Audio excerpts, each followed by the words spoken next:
Really? You guys want me to review two kinds? Well, okay. I was all set to scold you guys for kind of wasting the vote, but then I remembered that this comic has been around for 20 plus years, and there are probably folks out there that are young enough that they haven't even been alive that long and thusly haven't been exposed to this comic.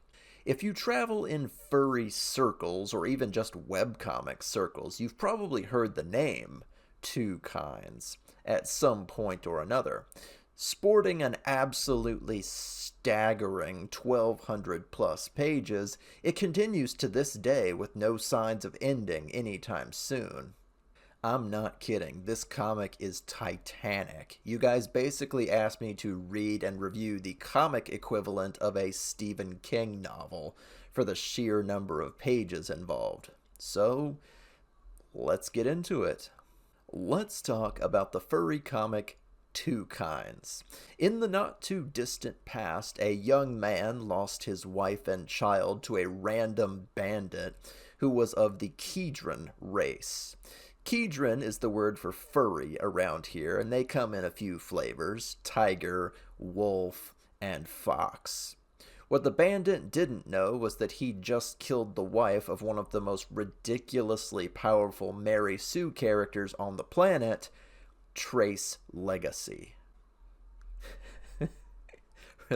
Really? That's his name? Okay. Trace Legacy was an absurdly powerful Templar knight. The Templar are basically magic-using sword slingers in service to the king, but also serve as a powerful political party that occasionally go behind his back.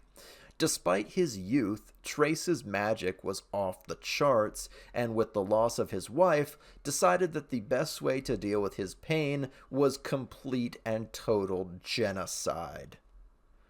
According to various characters, Trace was responsible for the deaths of hundreds of Kedron and hundreds of thousands of other people in the meantime, using the absolute minimum number that the dialogue allows for. That would mean that Trace Legacy has the blood of at least 200,000 people on his hands. In the meantime, he staged a coup, took over the Templar Knights, and started erecting magical towers to lobotomize everyone and everything left in his bloody wake. None could stand against him, neither human nor Kedron, and with the Templar under his vicious control, Trace was set to take over the known world and kill everyone in it who stood against him. As you do when you lose your spouse. So great and terrible was Trace's reign of power and blood that a godlike entity came down to put a stop to him for misbalancing the powers of the world. Ephemeral by name, he ripped Trace's mind apart and left him a shell of what he once was. He forgot his past, his knowledge of the magical arts, multiple languages, and more. By the time Ephemeral was done with him, Trace became a milquetoast white boy anime protagonist without even the most basic knowledge of the world around him. He was defeated, and his powers were gone. And that is how our story begins. Trace Legacy, robbed of his powers and memories, waking up in the middle of nowhere as an amnesiac. This is the opener for Two Kinds, probably the most well-known, still-running furry comic in the world. I'm not gonna lie, the barrier for entry for this comic is actually pretty steep. The artwork starts out pretty, deviant art, and gets better over time, but the story does not start out the best. While we are drip-fed Trace's past, the comic takes a whopping 200 plus pages to introduce its concepts, set up all the rules, and get the narrative moving.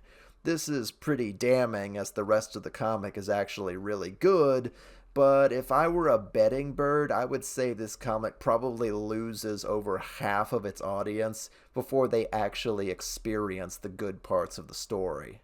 It's almost like playing one of those cardboard cutout JRPGs. Like, you gotta do your time delivering pies and killing slimes and talking to all the villagers before you're finally allowed to go out and adventure. Just put the good part at the front and cut out the fat, man. World building is fine, but that can be done organically and without stopping for characters to explain things to each other that they should really know already anyway. Anywho, let's meet our female lead, Flora. Flora is a Kedron. Like I said, Kedron is the word for furry around here. Flora is an ex-slave who decides to travel with amnesiac Trace when he promises to help her get home to Kedron lands.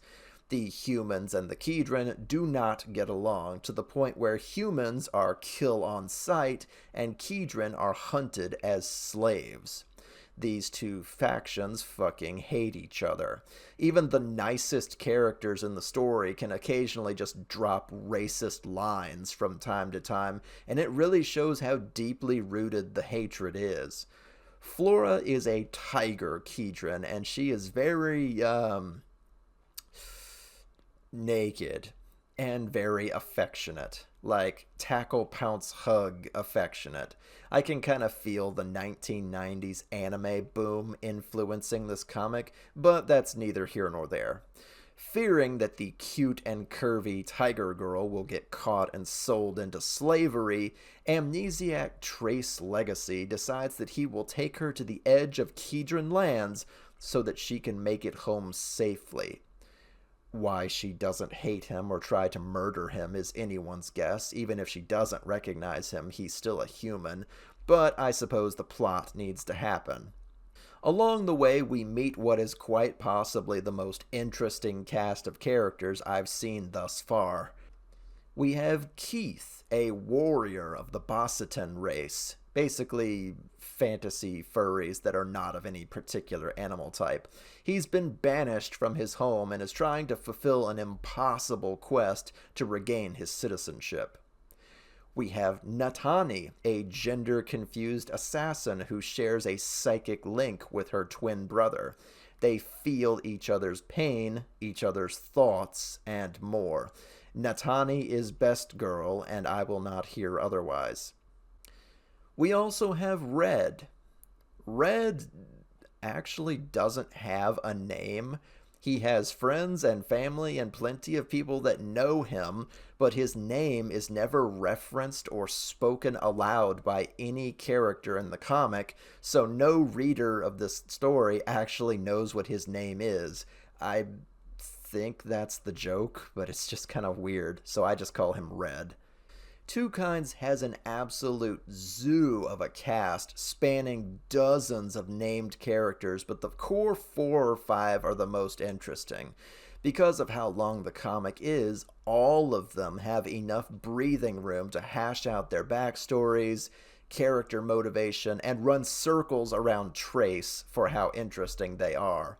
While Trace serves as the blank slate everyman and the eyepiece for the audience while we're drip-fed his past and his actions, everyone else is in the middle of their own story, and it really shows.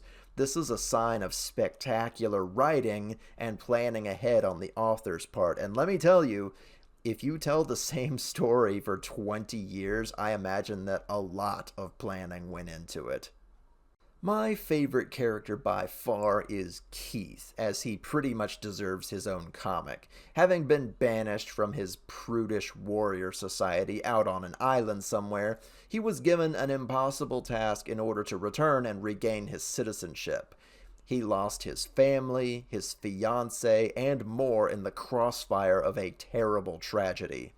He hates Kedron with a rather justifiable passion given what happened to him, spoilers, and has a hard time making friends. As the comic continues, he gets by far the most character growth, resolutions to the problems that plague him, and suffers the most heartache for his past and his present. Losing everyone around him left him bitter, but he doesn't stay that way, and a quiet romance with another character does slowly draw him out of his shell. It's very sweet. Speaking of romance, did I mention how horny this comic is? Again, calling back to the 1990s anime boom in North America, there's a lot of accidental nudity, walking in on people while they're changing, ripping clothes, all sorts of stuff. The nudity is non explicit, which is puzzling given that this comic is hosted on its own website. I'm not sure why the author censors himself. God forbid we see like a nipple or something, but thirsty readers of the comic love it, so it keeps happening. Reading the entire series, rapid fire, I could see that there were a lot of, they saw me naked jokes, one after another. Not that I thought it was bad or anything, but it was just really noticeable. The fact that Kedron all believe that clothing is optional certainly doesn't help, Flora included. There's a lot of non explicit fan service here, I'm just saying. As soon as the author got good at drawing bodies, they showed it off like crazy, male and female, all the time. It lends the series a sort of Tenchi Muyo kind of feel while the high fantasy story continues despite it all. Anyway, Two Kinds actually really impressed me because never at any point does it rest on any sort of status quo. The story will pose a problem or a question and then see it through, which is actually more rare than you might think of in webcomics. When you set up the rules and then tell the readers what the goal of the story is, usually the goal is at the end. Two Kinds posits a bunch of small goals. It has the characters consistently traveling and adding to their friend group. A lot of current era isekai comics are guilty of this, oh, let's go slay the Demon King, and then it never fucking happens. I hate that. Thankfully, Two Kinds is kind of the opposite. Trace promises to take Flora to the Kedron border so she can be free, and he does. Keith is given the impossible quest to complete, and he completes it. Natani struggles with her own identity while she was so tightly bound to her brother, body and soul, and eventually she forms her own life and her own thoughts and feelings without him. Two Kinds blew me away with how much it was willing to let the characters grow, evolve, form new opinions and feelings, and more. Like I said, 1,200 pages is a lot of breathing room, but it really was very impressive. No one here, aside from Trace himself, is static. They are accomplishing their goals, learning new things, experiencing romantic feelings, and more. Two Kinds is written in such a way that the characters, as people, are always moving forward, and it's great. Which kind of leads me to my main and only real gripe about the story. Why does nobody hunt down Magic Hitler over here? Trace is responsible for the deaths of hundreds of thousands of people, human and Kedron alike. Despite how powerful he was, as soon as word got out that someone took all of his powers and memories, there should be armies out for his head at this point. The man was literally in the middle of a genocidal campaign when Ephemeral struck him down, and he is never held accountable for his actions. He gets the girl, he gets all the new friends. It's like he didn't exist before he woke up in that forest not knowing who he was. I mean, don't the Human King, the Tiger Kedron Matriarch, or the Bosseton generals feel threatened by this guy? He was building magic towers all over the continent, staged a political coup in his own faction, and had the blood of children of every race on his hands. If I heard someone had hit the reset button on this monster, I would send everything I had at him until he was dead. It's hard to describe the Anakin Skywalker sort of story that's happening here. A talented young man turned to darkness because of the death of a loved one. No one even came close to his level of genius, raw magical power, and wealth. He'd consolidated a staggering amount of power, both political and magical, at the height of his campaign. You're telling me that suddenly when he gets amnesia, it's okay? No, fuck that guy. He needs to hang from the nearest tree branch. The worst part of it is that so far in the comic, Trace has met multiple faction leaders throughout the land, most of whom recognize him, realized he's changed, and then don't lift a finger to throw him into the deepest, darkest dungeon imaginable. You think amnesia is a good punishment? That's gonna hand wave the oceans of blood that he has spilled across the land? No, fuck you. Every single person that recognizes Trace post amnesia is either too scared to do anything, turns a blind eye, or is happy that he's different now. Ignorance is not an excuse. Trace deserves to die for what he has done, and no one in all of Two Kinds even tries to hold him accountable for what he did. It's sickening. He is the worst character in the whole story, and he's supposed to be the main character. It is horrifying that this monster got away with it and the comic just will not acknowledge it. Hell, at one point Trace openly acknowledges to Flora, "Gosh, I was such a monster back then. I guess I'm better off not trying to remember who I was and why I was going on a genocidal rampage. I should just move forward and be happy with what I've got now." Not good enough, you blue-haired little bitch. You think that makes the countless broken families, dead and enslaved Kedron, and wrecked systems of government you destroyed feel any better? At that point in the story, I could feel the comic itself trying to wash its hands of Trace's actions so that the story could move forward with him as a good guy. But no, I will not forget this.